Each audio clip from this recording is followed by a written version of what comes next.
Hello everyone, welcome back to our channel heavenly home makers. ఈ వీడియోలో ఎవరికీ తెలియని సీక్రెట్ రెసిపీ ఆనపకాయ అట్లు ఎలా వేసుకోవాలో చూద్దాం.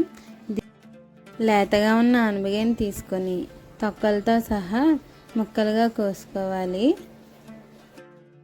రేషన్ బియ్యం లేదా దోశలకు వేసుకునే బియ్యం తీసుకొని నైట్ అంతా నానబెట్టుకొని పక్కన ఉంచుకోవాలి.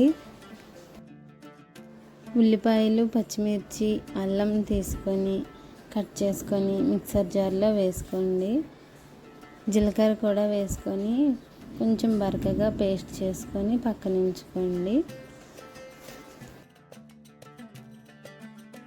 1 కప్పు ఆనపకాయ ముక్కలకు 2 కప్పులు నానబెట్టిన బియ్యం వేసుకొని మెత్తగా పేస్ట్ చేసుకోండి.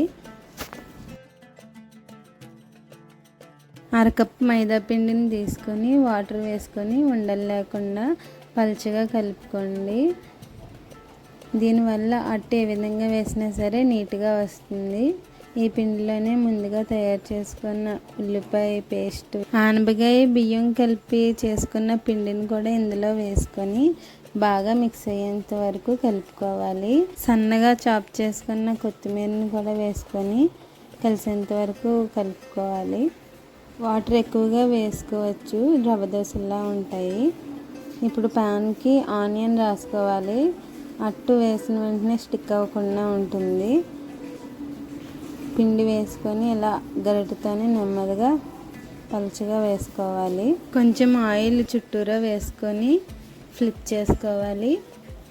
అంతే, 2 వైపులా బాగా కాలిన తర్వాత ప్లేట్లోకి సర్వ్ చేసుకుంటే ఏ చట్నీతోనైనా సరే బాగుంటుంది. నార్మల్గా కూడా తినేయవచ్చు, చాలా టేస్టీగా ఉంటాయి ఇవి. వీడియో నచ్చినట్లయితే లైక్ చేయండి, షేర్ చేయండి అండ్ సబ్స్క్రైబ్ చేయండి.